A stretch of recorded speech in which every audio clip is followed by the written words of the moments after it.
Okay, so in part one we talked about IT implementation and the IT and the effect that we have on all of our systems. So what we're going to do now in part number two is we're going to look at some old exam questions, and let's have a look and see how the examiner is examining these things. Now let's remember you got a new examiner, I think it was June 2010, so the guy's already been there for 5 years. So we've now got a minimum of 10, 12 or so exams that we can look at for this exam. So the one I want you to look at is Booxe or Booxe, whatever it's called, from June 2014. If you need a copy of the question, the two places you can get it from, you can either get it from my website. If you go to mefielding.com, you'll see there under ACCA P5, I've put the question up for you. If you don't want to look there with 2014, then you can go and look on the ACCA Global and it will still be up there. What we need to be thinking as we begin this, therefore, is we need to be thinking about structure. So please make sure you've got the question in front of you. Right, when you are looking at the question, therefore, this is a 25-mark question. The required section has 3 different parts to it. And I would feel quite comfortable, I think, just about starting at the beginning and working through. So let's have a look at what it says. It says, assess the financial impact of the pilot business process re-engineering project in the warehouse operations. So when it says assess the financial impact, the guy wants you, Alex Watts his name is, the guy actually wants you, therefore, to go and do some calculations. So let's now move on to part number A. It's 6 marks, you're looking at writing for 9 minutes, and therefore we're going to do a little cost-benefit analysis here, and that's what we're coming on to next. Okay, so this was, I think, 9 minutes, relatively straightforward. You had to compare the costs of doing the thing with the savings. So you can see there, it tells you that the sum of money for the hardware is 220,000. And it tells you that the sum of money required for the software is 275,000. So you've got a total of what, 495,000, and then it tells you somewhere in the question that the thing's going to last for 8 years. In fact, at point number 7, it says the new system will last for 8 years. Right, notice that you were specifically asked for the annual cost. So assess the financial impact of the project. So to make these things relevant, therefore, we've done it on an annual basis. So therefore, your annual cost of your hardware and software is 61,000, and then the servicing cost is 25,000. If you wanted to do the whole thing over 8 years and do it in total, absolutely nothing wrong with that. You'd get the full marks for that as well. When you look at your savings, therefore, your warehouse staff is 25,000, which it tells you is their average wage. There are 10 people and they spend half their time. So therefore for 1 year, 125,000, and your purchasing staff are 32,000. What's the 32,000 for? 32,000 for working a 5-day week. But it tells you that you want 8.5 days in the question, so 8.5 over 5 gives you a total cost of 54,400. So just have a look at that again. It tells you that the cost is £32,000 for a 5-day week, but we're interested in 8.5 days, so you need to divvy it up to get 54,000. So you've got a total cost of what, 179,400? Sorry, you've got total savings. My mistake. You've got total savings of 179,400. Your savings minus your costs give you a total benefit of 95,000. 174,000 of savings, 84,000 of costs, so you have a benefit of 95,000. I think that was pretty simple, 6 marks. Okay, part B. Now with part B, you're getting into a more stereotypical kind of question related to paper P5, because what's happening now is that the examiner is giving you this open opportunity to just start writing, and that is really what you must not do. Now, what's happening in this question here is that you've got some system. Now, your system here is your business process re-engineering. So this is what they're talking to you about.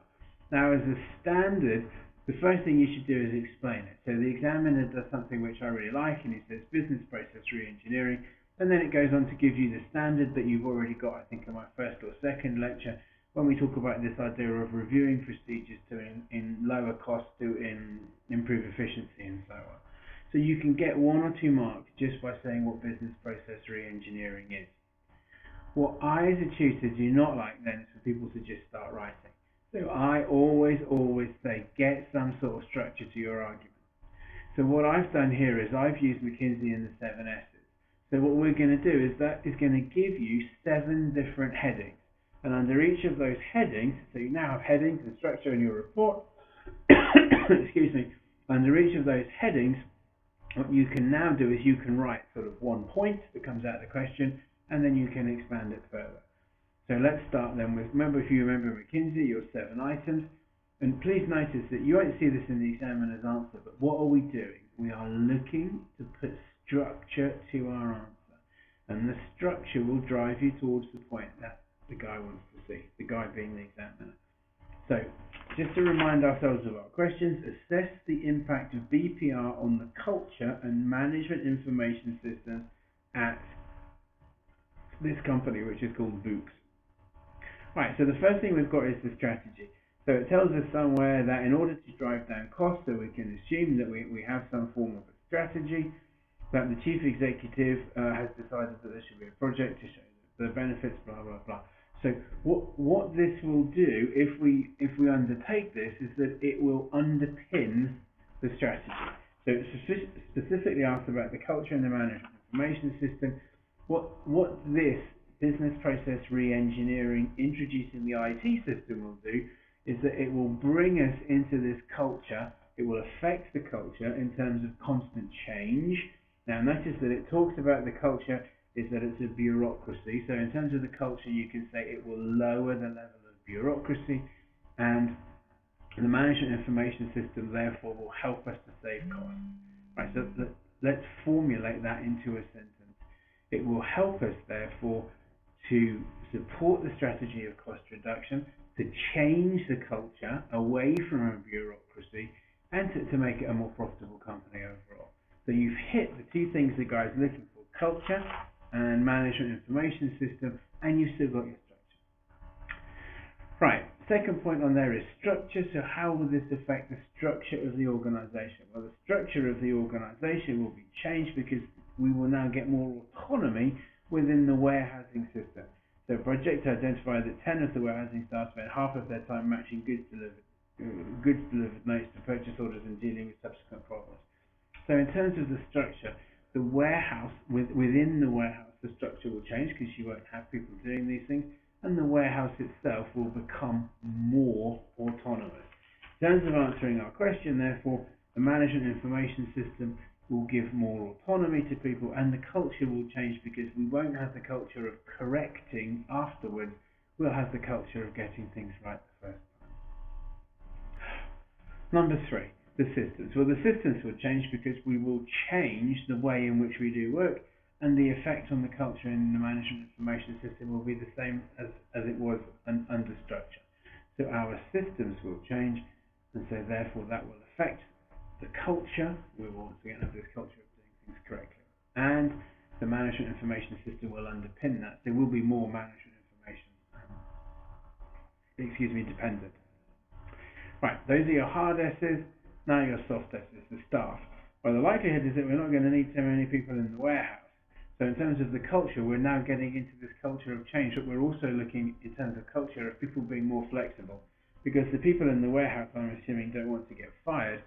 So therefore, they will look to move to other areas of the business. And the management information system, therefore, will be looking to reduce human inefficiencies. In terms of the style and culture goes kind of hand in hand, but we will become less bureaucratic, so less driven, and again, moving more into the 20th century, more IT dependent. Building shared values, which McKinsey talk about. It's difficult really to see what the shared values are, but the shared values here will be and once again bringing it back to relevance and using the word culture. The culture will be therefore that we will be more value driven, more quality driven, and more comfortable with the management information system.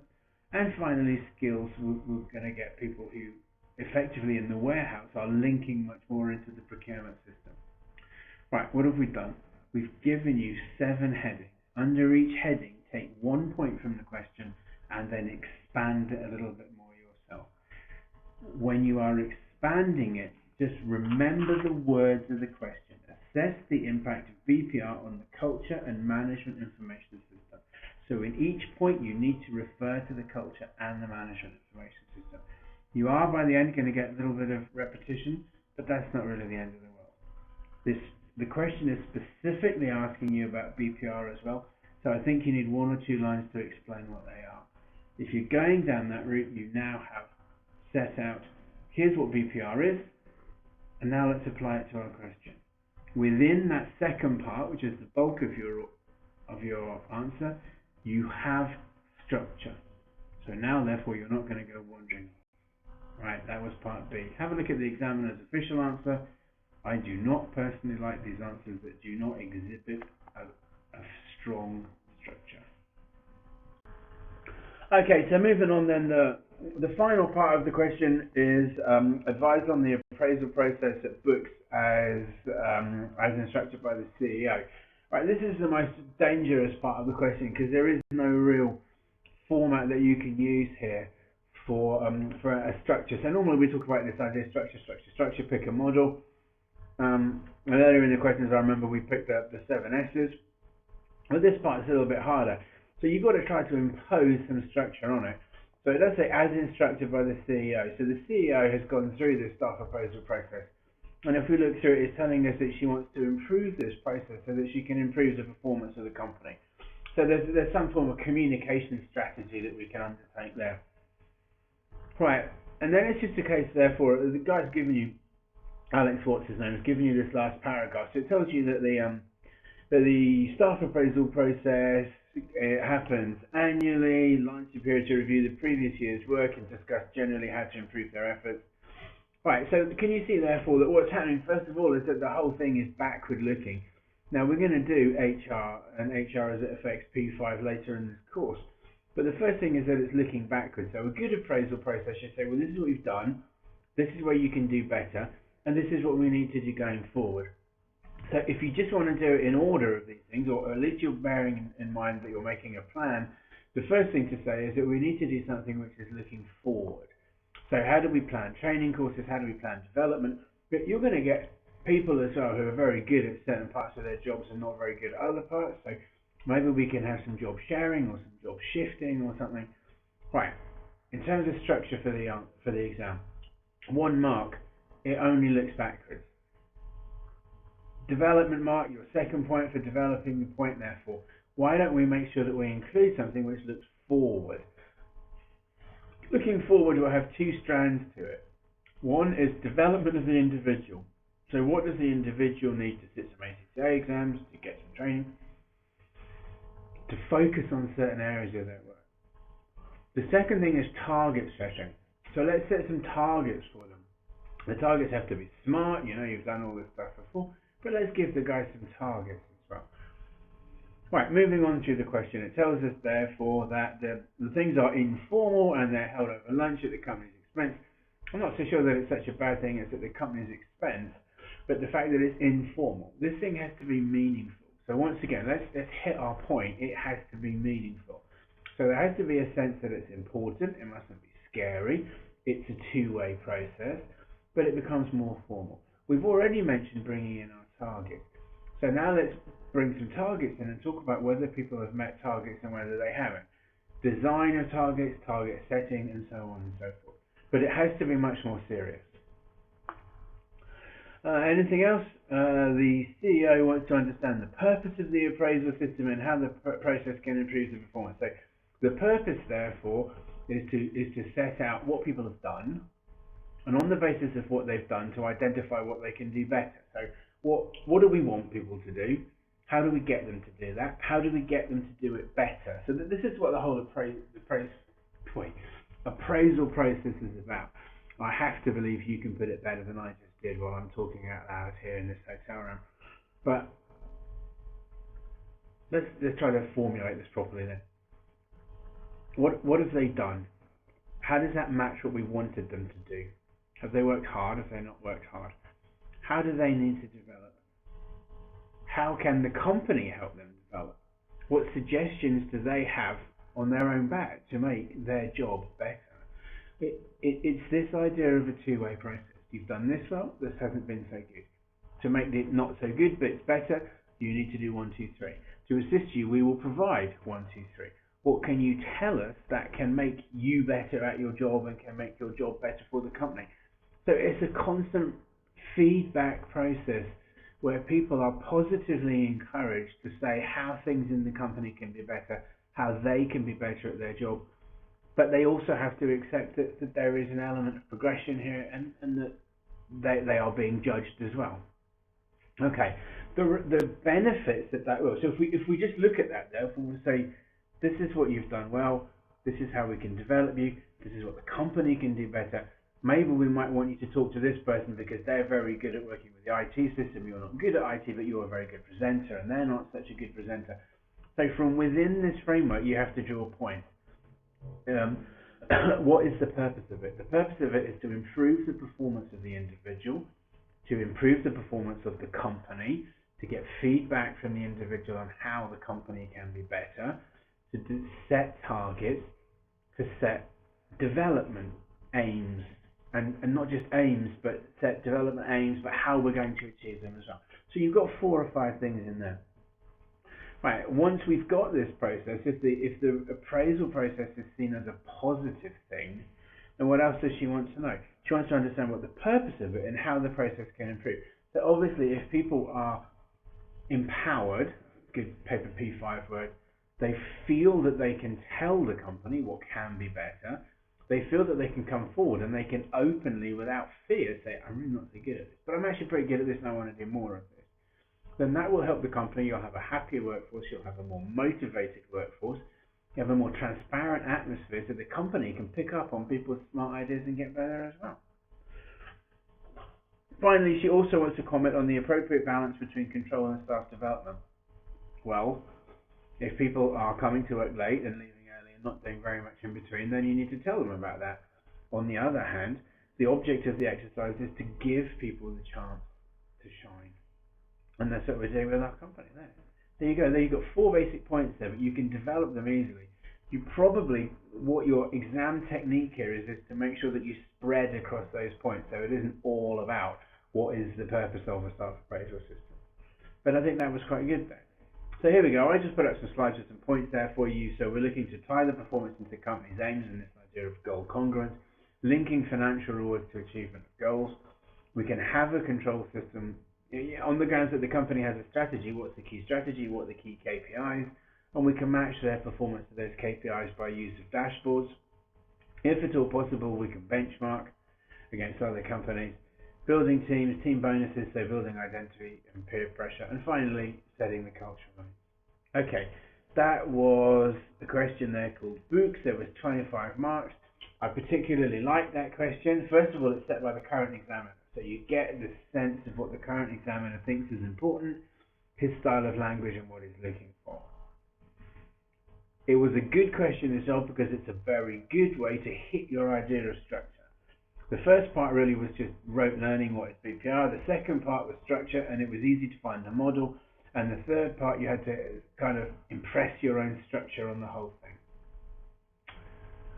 Okay, there we go. Booxe.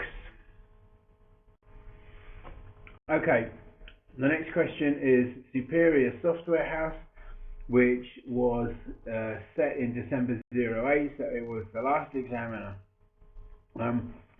It was a nice meaty chunky question. You were given pages and pages of information. The company has 2 branches, does that sound right? 2 semi-autonomous operations in Carindia and Bolandia. And it says that all software packages are produced in Bolandia, transferred to Carindia, cost plus packages. The operations manager in Bolandia receives a bonus of 40% of his salary, and then it gives you page after page of information. It says, assess the financial performance of SSH in its operations in Bolandia and Carandia during the 2 years. Right, that's your question. And the total amount available was 14 marks.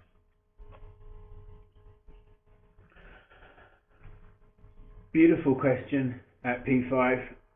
If you remember, sorry, I've turned the light on from the last part. It makes me a bit more visible. Probably a bad thing for most of you. Right, the whole point of this is you had to come up with some kind of ratios. Again, if you're dead set that you're desperate to fail this, then the obvious thing is to produce ratio after ratio after ratio. You needed to produce something meaningful. 14 marks, we're probably looking for 7 different things. Bearing in mind you've got 2 centres across 2 years, and with your 7 different things, therefore you need to be able to say that, and then you need to be able to say some comment. So if we look on our levels of profits and stuff, to be honest, without being too cheeky, almost anything will do, as long as you make some comment on it. You come back to this idea that I keep boring you to death with of structure. It's all about finding some sort of structure here. So you're looking at 7 different ratios. If we look year on year, therefore, so just starting at the top, I mean, I've put some on the slide there, and you can look on the slide as well. But if you look at these things, you'll see that the revenue in Bolandia has risen by something like 5%. The revenue in Carandia has risen by something like 40%. And combined revenue has gone up by about 10%. Right, so so you need to say something like that. So therefore, Carandia, for whatever reason, is a much more perspective country. A country that would appear to have a better perspective for sales growth than Bolandia, because what we're seeing is a 40% growth there. So when we're looking at our marketing, efforts, either we're spending lots of money in Carandia and not so much in Bolandia, but we need to decide how much more do we need to maintain revenue growth in Bolandia. Will it be easier dollar for dollar to get better growth in Carandia? When you look therefore at your consumables, Bolandia is basically fixed, and Carandia hasn't really grown so much either. Your other operating costs are basically fixed as well in Bolandia. So when we look at our costs here, just in terms of software, consumables and other costs, we see that despite the fact that the business has grown, we haven't actually seen a similar growth. We haven't seen a similar growth in other costs. So it's telling you that more of your cost base is fixed than you would think, and less is variable. Yeah. When we look at salaries, we see a less than 10% growth. So salaries have grown slightly faster than revenue has. But when we look at Carandia, we see a relatively small amount, considering we've got a 40% growth. In sales, we haven't seen that matched by a cost of salaries. So therefore, it may be, again, that with your growth, that it's more effective to build your business in Carandia. Right, remember structure. So we've got 1 here which relates to revenue, and 2 which relate to costs. Right, marketing spend, you'll see that marketing spend has gone up by 50% in Carandia. So you've got to think about these things as headings. Revenue, heading number 1. Other costs, salaries, heading number 2. Other costs, heading number 3. Marketing, heading number 4. 1 point. Carandia has gone up by 50%, whereas Bolandia has gone up by 10%. So we've got a 50% increase in marketing costs, but only a 40% increase in sales. So the marketing, we're not passing on the increase in our marketing costs. Depreciation, again, you can see that we've written off so much more, 60% fixed in Bolandia, 60%. Right.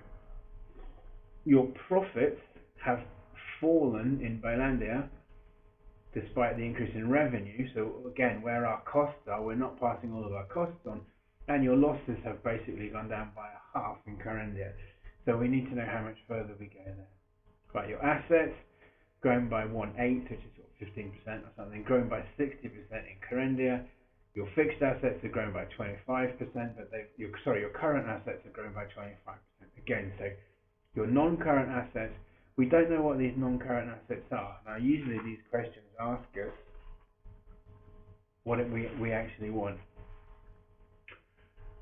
What's this? Current liabilities have risen by 20% in in Bolandia, 20% also in Carendia. Right, your current assets have risen in Carendia by 20%. So there's, once again, your sales have gone up by 40%, but your current assets have only gone up by 20%. So that's good in terms of your working capital management. Right, you need therefore to have 7 different ratios or different areas looking at these numbers. Keep it short. One ratio and 1 comment. Nice and short. I've been talking for 6 minutes and 13 seconds now. Ratio analysis is something the students who look at this and they go, I'm not going to do this question, I'm not going to do this question. At so many papers across ACCA, ratio analysis is the subject which is done worst of all, because the students calculate the ratio and then they move on. You have to understand what they mean, and you absolutely have to be able to explain them and draw some comment, and that's what's happening here. Do not go crazy with these ratios. Just calculate a few quick ratios and then talk about them. You'll get a lot more marks than if you churn out. And we literally get students on mock exams turning out 2 pages of numbers with virtually no written words at all. Okay? Right, I don't think that there's so much more to say there. I've got a slide, which is the next slide, which has some form of an answer on it. So let's see what happens when we get to that. Right, so I wanted to return to this point. What we did on the last slide, which is what number? Slide number 5 was that we calculated a whole load of points. On slide number 5, a whole load of ratios. Now what I want you to do is I want you to use these ratios. So moving on to slide number 6, we've got this idea of structure. Now I kind of changed halfway through here because there's so many different ways you can do this. What we did before was I said just use them as headings. So 1 on revenue, 1 on salaries, 1 on costs. And there's nothing wrong with that. If you want to do something different, the first time that I did this myself was I decided that I would use some form of environmental analysis. Right, where you're going to use environmental analysis, therefore, is you're going to say, okay, well, what's happening in our country? So what's happening demographically? And these will all give you things in your mind to use as a reason. So why is revenue growing only by 600 in Bolandia, whereas it's growing by 40% in Carendia? Why is that happening? So try to think of something as well using your environmental analysis. Other things is why they will be different. Remember, the great thing about ratio analysis, or one of the things to remember, is that you should always be comparing like with like. Like what we've got here, therefore, we've got 2 countries, so we don't know what tax rates are, we don't know what the government's going to do. Remember this idea of legal, of government, of demographic, we don't know. This is actually software, isn't it? Bespoke training software, bespoke software packages. Maybe it is that Carendia has a problem with electricity. Maybe they just don't have an educated workforce that can use computers. Maybe that they have a really super advanced, Korea, China type thing, and this software is old-fashioned. We don't know.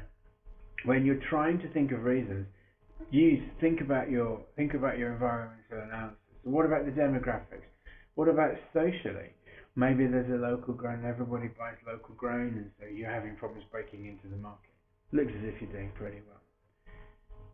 This is what this is saying to you. You have, if we just take something like revenue, Bolandia has gone from 14,000 to 14,600. Carendia has gone from 2,000 to 2,800. Percentage-wise, Carendia is great, much better. You need a reason to justify that. What could it be? Could it be legal? Could it be government? Could it be technology? Could it be social? Could it be demographic? But those things give you a structure in your mind. You just need to say, this could be because, and list 1 or 2. You got enough points. I hope that's clear and what that environmental analysis on that slide actually means. Right, just to reiterate, because it really is just the most important part of this whole lecture, is this complete thing that you've got ratio analysis in your question here. Now, with ratio analysis, therefore, you really do have a good opportunity to screw this up. So with your ratio analysis, you have to get this structure. Again, I'm sure that every single teacher in the world tells everyone this. What will happen with students is they will calculate way too many ratios and they will talk way too little about them. The added bit of excitement that you get at paper P5 is the fact that there has to be a structure to that. Your examiner is looking for structure. So therefore, you're going through them, you've got revenue, you've got salaries, you've got software, put those as headings. Why might these things be happening? Why might it be that revenue is going so much faster in one country than another? You've got to think a good set of reasons. Go back to your tools. Michael Porter, I use environmental analysis, God forbid, even sort of SWOT or something, but these things are designed to make your mind click so that you come up with one or two reasons for each one and get those points. Okay, right, part B, discuss the statements, and this is fine. This is more typical of the old examiner rather than the current examiner. So discuss the statements of the operational manager of Bollandia and assess their implications for SSH. It's just a case of finding out what he's actually been saying. So it says operations managers have no control over company policies in respect of acquisitions and financing. Operations manager in Bollandia receives a bonus of 40% of his salary for meeting delivery deadlines. Right, I think therefore you want to say that if he meets his deadlines, he gets a 40% of his salary is related to this. That sounds good, but it is rather skewed. You might want to have a mix there. So first thing is, even though the question says what he said, I think you'll still get something for that. At a recent meeting, he instructed his staff to install all clients' software by the due date and will worry about fixing the problems after it's been installed. Right, that is a problem which is indicative of this 40% thing. We need to kind of get it right. We should be negotiating with the clients proper deadlines. If the deadlines are too short, then we should try to make them longer. If we can't make them longer, then we should either hire more staff to get it done properly on time, or get it done properly on time. I mean, whether there's an implication here that no one gives a crap about the quality, who knows? But we kind of have to get this thing right. We always fix software problems eventually. I mean, that's kind of nice, but I think we all know how annoying it is if you try to get your computer to do something and it won't do something. We become very impatient with things that we perceive to be immediate, which is what software is. Certainly, I've been in a few situations now where the internet's gone down and people I'm working with have got up and gone home. I can't do my job without the internet, as opposed to when I started to work and there was no internet. You have an issue here. The implications for the company is that they're seen as being quick and rubbish, which is not what you want to be, and then they'll fix it in the future when our bonuses don't depend on it. The company needs to take action here. It needs to get it done properly first time, and it needs to look at that 40%. I don't know what the legal situation is. It may be in some countries you can't change someone's contract of employment. Who knows? Something needs to be done there. He also stated it is of vital importance that we grow our revenues in Carindia as quick as possible. Okay? You want to grow your revenues in a controlled fashion so that you can always deliver your product. There's no point in selling goods. As a trainer who gets offered frequent work, I often get asked to go and teach stuff that I don't know anything about, and I don't go, because that's the way to ruin your reputation, not to get ever asked back, to go on a blacklist or something. So therefore we are growing revenues, but at what cost? Now it has to say that revenue in Carindia has gone up 40% and the loss is half. So at the moment there's no great impact of that. But you want to watch that one. We're growing revenues, yes, but in a controlled fashion. Oh, I just actually realised it's different guys as well. The 40% guys in Bonlandia, and whereas the operations manager of Bonlandia receives a bonus of 40% for meeting deadlines in Carindia. Okay, fine. Our clients in Carindia might complain, but they spend a lot of money on our software products and they can't go anywhere else. Right, it's amazing you'll find that clients will, just out of badness, go to other places. Okay, so they will go. So that isn't something that will last forever. And other companies who want to push you out the market will start to offer products. Other things that happen is that as technology works faster and faster into the future, what is a huge problem today may not be a huge problem tomorrow. Cut a long story short, they need to kill that off as well. You need to impress on this guy that we have to do the job properly, because at the moment it's just quick and nasty, isn't it? Yeah. Okay, that's part B. Your structure, I would have said therefore that on my slide what I did was I identified the 4 different things, and then under each one you just say what it is briefly and then expand another point, and that will get you, but it's only 4 points as well, isn't it? So just to get the question, only 4 points for this. Yeah. Part C was another shorty, and I've got to be honest, this is a bit of a strange question. I don't like stuff like this, because really all the guy seems to be doing is asking you to list it. Now, as a tutor, getting you to list stuff is nothing I ever will need to do. I don't think this is a good question in terms of dealing with the current examiner. I would hope that the current examiner has a little bit better quality than this. So assess the likely criteria which would need to be satisfied for the software to be regarded as quality. I think you've got two types. In fact, you've got a whole sort of matrix there, haven't you? The first thing is that it meets some sort of standards. So therefore, on my slide there, you see ISO standards, so international quality standards like ISO 9000 in Britain. For you to actually be able to use the words quality, I think it should meet these international standards. That's the first thing. The second thing is that you need to look at two kinds of things. One is operations. So ISO standards is that it meets the standards and we have some certificates. Secondly, you need to look at operations and you need to look at reliability. So with operations, is what functions does it have? Does it do what it's supposed to do? I forgot what the thing is for now. It's for it doesn't actually even tell you what it is, but you know, if it's accounting software, then all of journals should only where debits equal credits. It should produce an income statement and a balance sheet. It should produce a cash flow, and it should produce 1,000,001 reports and exceptions and errors and so on and so forth. So in terms of functionality, it should have a good spread of functions which are necessary. And then in terms of quality, it should work. So, you know, 1 + 1 should be 2 on every single page. You shouldn't have assets as negative net book values, and so on and so forth. So the thing should be reliable. Your auditors should be able to draw down reports. They should be accurate. They should be timely, and so on and so forth. We've got those kinds of things. Other things as well which you would want, which would be outside the pure software package, would be after-service support, would be training programs, and things that the company would provide with it. So those things I think would be considered to be quality. At the end of the day, what does the person who's buying the software want? Well, it must be functional and it must be reliable. In addition to that, your other nice to haves, which take it from being standard software up to good software, good quality training material, you know, good quality user manuals, regular workshops, forums where you can talk to other users and get more value out of it, relatively cheap add-ons and upgrades, and you can go on and on. But you need a structure. I want you to get used to this idea of structure. So the first thing is documents, and when I say documents, certificates of quality, and then operations and reliability. Is only worth 4 marks. I don't think you're going to get anything like that in your exam. So part number 2 is more of the same, and again I did not like this, but the guy was almost pushing you down the route of writing a list. With 3 marks, he wants 6 things. With these points, you really are struggling to get any form of explanation at all. So you're just looking for 6 things. Again, you're looking for something to make your mind tick and something to give you a structure. So the obvious thing I would have used would have been what the operations manager said, yeah?